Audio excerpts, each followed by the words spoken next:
इस कहानी में प्राची अपने रूम में पंखे से फांसी लगा रही थी। एक रियल स्टोरी आप लोगों को बताएंगे। बिना टाइम वेस्ट किए चलो स्टोरी को स्टार्ट करें। एक गर्ल्स हॉस्टल था। ये जो हॉस्टल था ये 5 फ्लोर का बना हुआ था। इस हॉस्टल के बीच में एक कॉरिडोर था। इस कॉरिडोर के दोनों तरफ 5-5 रूम बने हुए थे और प्रत्येक रूम में 2 लोग रहते थे। इस हॉस्टल के जो 3rd फ्लोर था उस फ्लोर में एक ही रूम में रहती थी। इनमें से एक का नाम निकिता था और दूसरी का नाम प्राची था। इन दोनों के बीच बहुत ही गहरी दोस्ती थी क्योंकि इन दोनों के सेम सब्जेक्ट थे और लगभग सेम ही चॉइस थी। जैसे कि इन्हें भूत की स्टोरी, भूत के वीडियो, भूत के मूवी देखना बहुत पसंद था। जब भी इन दोनों को कॉलेज का ख़त्म होने के बाद जो भी समय बचता तो ये लोग भूत की मूवी हो या भूत की स्टोरी हो या भूत के पोस्टकास्ट हो देखा करती थी। इसी प्रकार से काफ़ी समय गुजर गया। फिर एक दिन निकिता और प्राची को पता चला कि इनके हॉस्टल का जो 5th फ्लोर है वो हमेशा बंद रहता है। तो इन लोगों ने सोचा कि हमारे हॉस्टल का जो 5वां फ्लोर है वो आखिरकार बंद क्यों रहता है। तो इन लोगों ने लोगों से पूछा कि हमारे हॉस्टल का जो 5वां फ्लोर है बंद क्यों रहता है। तो इन्हें किसी ने बताया कि हॉस्टल का जो 5वां फ्लोर है उस 5वें फ्लोर में एक रूम है। उस रूम में एक आत्मा को कैद करके रखा गया है। एक दिन प्राची निकिता से बोली कि यार हम लोग 5वें फ्लोर के उस रूम में चलते हैं, देखते हैं कि वहाँ पर आखिरकार आत्मा है भी कि नहीं, कि लोग सब झूठी ही कह रहे हैं। अगर उस रूम में आत्मा होगी तो हम लोगों का यह पहली बार लाइफ एक्सपीरियंस होगा। लेकिन जो निकिता थी उसने प्राची को मना कर दिया और बोली कि हम नहीं जाएंगे। अगर तुमने ऊपर जाने के लिए हमसे जिद की या तुमने कोशिश की तो हम फ़ोन करके तुम्हारे घर वालों को बता देंगे। यह सब सुन के प्राची डर गई क्योंकि वह जानती थी अगर ये सब उसके घर वालों को पता चला तो वह प्राची को डांटेंगे। फिर कभी प्राची ने निकिता से नहीं कहा कि हम लोग उस रूम में चलेंगे। काफ़ी समय गुजर गया। फिर इन लोगों की कॉलेज की जो परीक्षा थी वो ख़त्म हो गई। परीक्षा ख़त्म होने के बाद 1 सप्ताह की छुट्टी थी, इसलिए हॉस्टल के लगभग सभी लोग अपने अपने घर जा रहे थे। तो निकिता ने प्राची से कहा कि चलो तुम हमारे गांव चलो, हमारे गांव में हमारे कुल देवता की पूजा है। लेकिन प्राची ने निकिता को मना कर दिया कि हम नहीं जाएंगे, क्योंकि जो प्राची थी वो सोचती थी कि जब यहाँ से निकिता चली जाएगी तो हम किसी के साथ 5वें फ्लोर के उस रूम में जाएंगे और वहाँ पर देखेंगे कि वहाँ पर कुछ है भी या नहीं। तो जब निकिता ने प्राची से बोला कि चलो, तो जब प्राची ने निकिता को मना कर दिया तो निकिता अपने गांव चली गई। यहाँ निकिता अपने गांव की ओर चली गई और यहाँ पर जो प्राची थी वह उसी हॉस्टल की एक लड़की के साथ एक दिन 5वें फ्लोर के उस रूम में गई। वो जैसे ही उस रूम के पास पहुंची तो उसे थोड़ा सा अजीब सा महसूस हुआ। उसके प्राची के साथ जो लड़की थी उसने प्राची से कहा कि यार हम लोग इस रूम में नहीं चलेंगे, चलो हम यहाँ से चलते हैं कि हमें यहाँ अच्छा नहीं लग रहा है। तो प्राची उस लड़की से बोली कि नहीं, अगर हम ऊपर आए हैं तो हम इस रूम में जाकर ही रहेंगे और देखेंगे कि यहाँ पर कुछ है भी या नहीं। लेकिन जो लड़की थी वो बार बार उसे मना करती रही और बोली कि यार यहाँ से हम लोग चलो नीचे चलते हैं, हमें यहाँ पर बहुत ही बेकार सा महसूस हो रहा है। लेकिन जो प्राची थी वो मान नहीं रही थी, उसे बस उस रूम की ओर जाने की बहुत इच्छा थी। वो बिना कुछ कहे उस रूम में चली गई। जैसे ही उसने उस रूम के पास पहुंची तो उसने देखा कि उस रूम में ताला लगा है। तो उसने ताले को पकड़ के खींचा तो ताला टूट गया, क्योंकि ताला जो था बहुत ही पुराना था। और जैसे ही उसने रूम का दरवाज़ा खोला, उसे रूम में एकदम काला सा अंधेरा छाया हुआ दिखा और वहाँ पर अजीब सी वातावरण महसूस हुआ।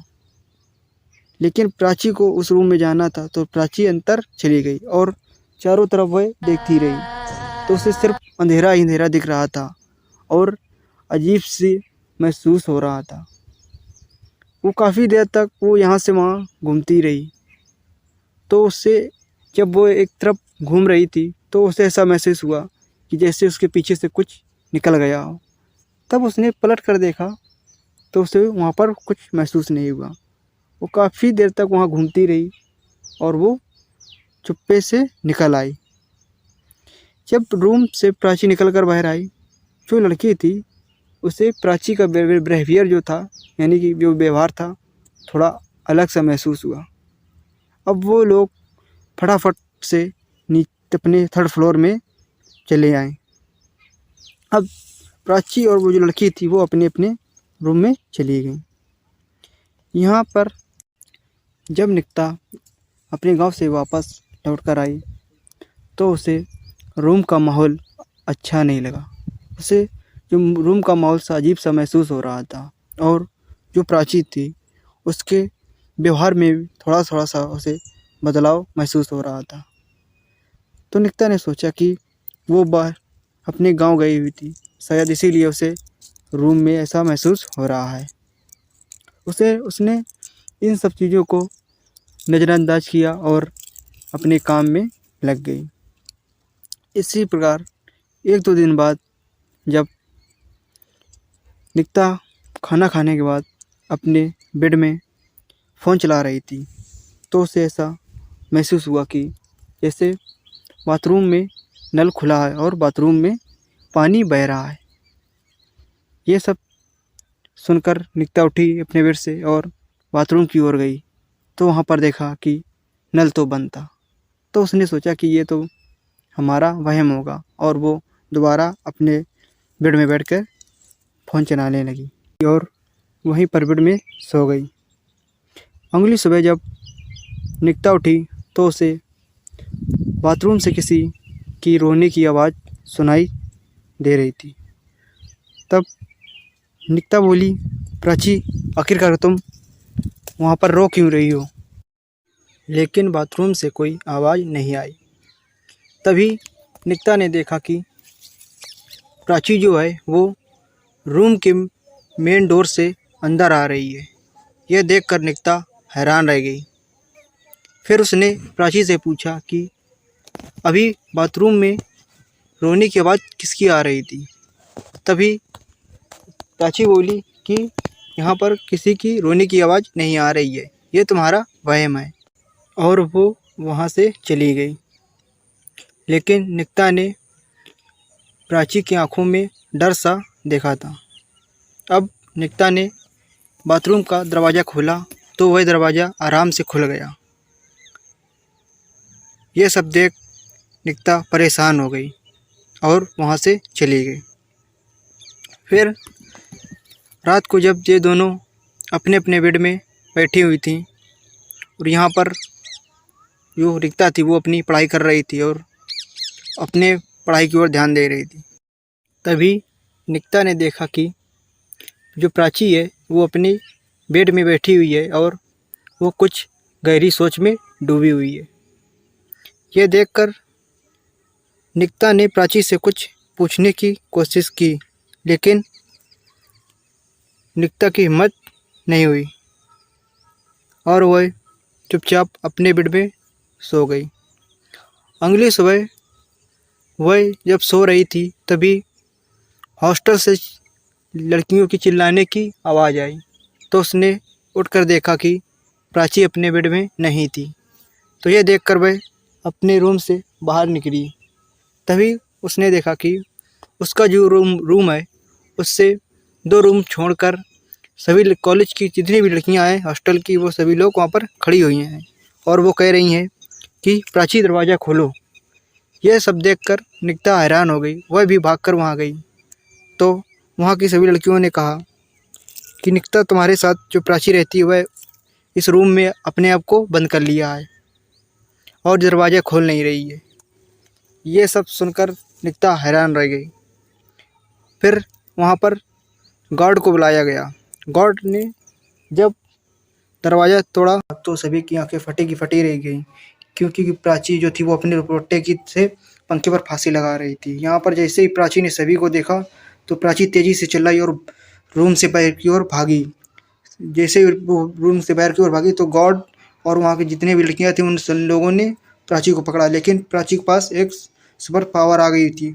प्राची सभी को धक्का देकर आगे की ओर भाग रही थी, लेकिन जो निकिता थी उसकी दोस्त, वो भागकर अपने रूम में गई और वो रूम से एक धागा ले आई। उस धागा मतलब एक रक्षा सूत्र था और रक्षा सूत्र लाई और भाग के प्राची को बांध दिया। जैसे ही उसने उस रक्षा सूत्र को प्राची को बांधा तो प्राची वहाँ पर तुरंत बेहोश हो गई। जब प्राची वहाँ पर बेहोश हो गई तो उसे उठाकर ले जाया गया और उसके रूम में बेड पे पड़ा दिया गया और जो प्राची थी उसे दुपट्टे से बांध दिया गया उसके हाथों को, कि जो प्राची है वो दोबारा उठकर यहाँ से भाग ना पाए। और फिर हॉस्टल के जो हेड थे उन्होंने इनकी मम्मी को पापा को कॉल कर दिया। फिर जैसे उनकी मम्मी पापा को पता चला तो उनकी मम्मी पापा तुरंत वहाँ पर आ गए। जब वो आए वहाँ पर तो प्राची को वहाँ से वो लोग अपने घर ले गए। जब वो घर ले जा रहे थे तब इनकी सहेली निकिता ने कहा कि इनके हाथ में जो रक्षा सूत्र बंधा है, जब अपने घर में जाना तो उसे खोल देना। तो इनकी मम्मी पापा ने कहा ठीक है। प्राची के मम्मी पापा जैसे ही प्राची को लेकर अपने घर में गए तो जैसे ही उन्होंने रक्षा सूत्र खोला वैसे ही एकदम प्राची के अंदर कोई सुपर पावर फिर आ गई। वो तेज़ी से चिल्लाई और रूम के और घर की ओर भाग गई और घर में जाकर किचन में गई और वहाँ से एक चाकू ले ली। चाकू लेने के बाद वो अपने आप को मारने की कोशिश कर रही थी, लेकिन सभी इन लोगों ने उसे पकड़ा और वहाँ बैठाया। फिर इसके बाद वहाँ पर उनके जो मम्मी पापा थे वो उन्होंने वहीं पर जो पंडित रहते थे उनको बुलाया और कहा कि इनसे देखो क्या हो गया है। जो आए पंडित जी वहाँ पर तो उन लोगों ने हवन सवन चालू किया, लेकिन पंडित जी उसे कंट्रोल नहीं कर पाए। फिर पंडित जी ने कहा हमारे बस की बात नहीं है। फिर वो लोग दूसरे पंडित को लेकर आए। जैसे ही वो दूसरे पंडित को लेकर आए तो जैसे ही प्राची ने दूसरे पंडित को देखा वो डर गई, क्योंकि उसे पता चल गया था कि वो पंडित जो है उसे कंट्रोल कर सकता है। फिर जो दूसरे पंडित आए उन्होंने जैसे ही अपना हवन सवन चालू किया तो प्राची के अंदर जो आत्मा थी वो मतलब कि उससे कहने लगी कि हम इससे परेशान नहीं करेंगे, हम इसके साथ यहीं पर रहेंगे, लेकिन बार बार कहने लगी ऐसे। तो पंडित जी ने पूछा कि आखिरकार तुम यहाँ से कहाँ से आई? तो उन्होंने बताया कि ये हॉस्टल के 5वें रूम ऊपर रूम में गई थी तो हम वहाँ से आ गए हैं। तो पंडित जी ने फिर उसे ज़बरदस्ती एक कलश में बंद किया और कलश ले जाकर उसके हॉस्टल में उसी रूम में रखने गए, लेकिन जो हॉस्टल के हेड थे और जो गार्ड थे वो उस रूम में जाने नहीं दे रहे थे। कह रहे थे कि यहाँ पर कुछ नहीं है, ये सब आप लोग ढोंग फैला रहे हो। तभी उनके घर वालों ने कहा अगर तुमने हमें ये नहीं जाने दिया तो हम ये सब बातें मीडिया वालों को बता देंगे। तो इससे ये सब सुनकर वहाँ के हेड डर गए, उन्होंने वहाँ जाने दिया। अब पंडित जी उस रूम में उस कलश को लेकर गए और उन्होंने उस कलश को वहाँ पर रख दिया। रखने के बाद उसे मंत्रों के साथ बांध दिया और फिर चले आए। अब फिर कभी भी प्राची को उस आत्मा ने परेशान नहीं किया।